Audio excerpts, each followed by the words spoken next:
Halo semuanya, perkenalkan saya Alfia Septiani dan di sini saya akan mengajak kalian untuk sama-sama belajar mengenai petunjuk evolusi.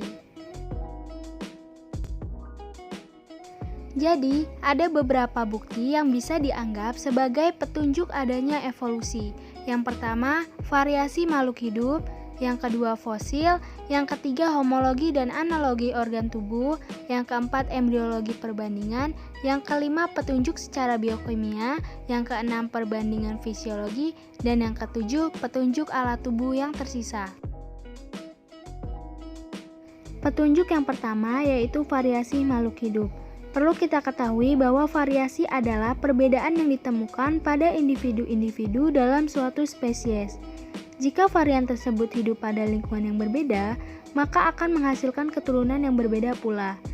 Kita bisa melihat contohnya pada spesies ayam. Spesies ayam tersebut memiliki variasi bentuk ekor, kaki, dan kepala yang berbeda.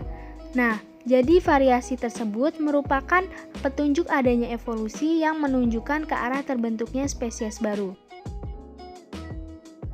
Petunjuk yang kedua yaitu fosil. Fosil-fosil yang ditemukan dalam lapisan bumi dari lapisan tua sampai muda menunjukkan adanya perubahan secara berangsur-angsur. Di sini kita dapat melihat contohnya yaitu pada fosil kuda. Saat kita membandingkan fosil tersebut dari waktu ke waktu, fosil tersebut mengalami sebuah perbedaan yang menunjukkan adanya proses evolusi. Petunjuk evolusi yang ketiga yaitu homologi dan analogi organ tubuh. Homologi adalah organ-organ makhluk hidup yang mempunyai bentuk asal atau dasar yang sama kemudian berubah strukturnya sehingga fungsinya berbeda. Sedangkan analogi adalah organ-organ tubuh yang mempunyai fungsi sama tetapi bentuk asalnya berbeda. Di sini kita bisa melihat contoh dari homologi perbandingan antara tangan manusia, kaki kucing, sayap kelelawar, sirip depan lumba-lumba, dan kaki kuda. Sedangkan untuk analogi perbandingan kita bisa melihat pada kupu-kupu, burung, dan kelelawar. Sama-sama memiliki fungsi yang bisa memudahkan mereka untuk terbang, tetapi bentuk asal atau dasarnya berbeda.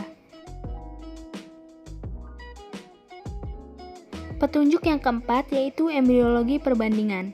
Embriologi perbandingan merupakan salah satu bukti evolusi yang dapat digunakan untuk mengetahui kekerabatan suatu organisme dengan organisme lain.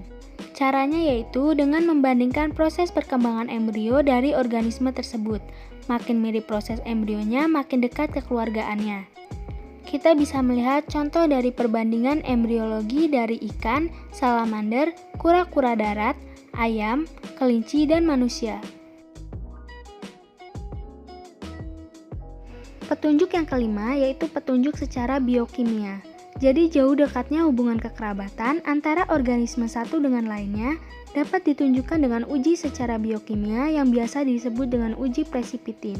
Uji presipitin adalah uji adanya reaksi antara antigen dan antibodi dengan banyak sedikitnya endapan yang terbentuk akibat reaksi tersebut dapat digunakan untuk menentukan jauh dekatnya hubungan kekerabatan antara suatu organisme dengan organisme lainnya.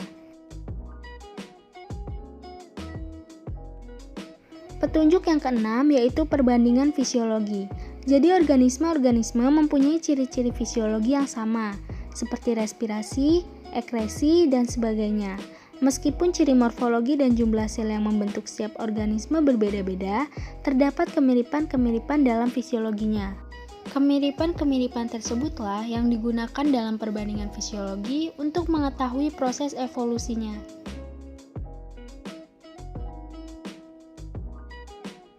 Petunjuk yang ketujuh yaitu petunjuk alat tubuh yang tersisa.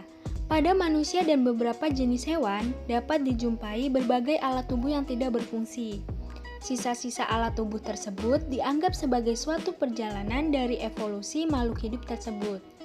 Contoh dari alat tubuh yang tersisa yaitu umbai cacing, tulang ekor, buah dada pada pria, sisa-sisa kaki pada ular, sisa sayap pada burung yang tidak berfungsi untuk terbang seperti burung penguin, kasuari, dan burung onta. Baiklah, kita telah selesai membahas materi mengenai petunjuk evolusi. Semoga materi yang kita pelajari bisa bermanfaat untuk kita semua, dan jika ada salah penyampaian, saya mohon maaf dan saya ucapkan terima kasih. Sampai jumpa kembali.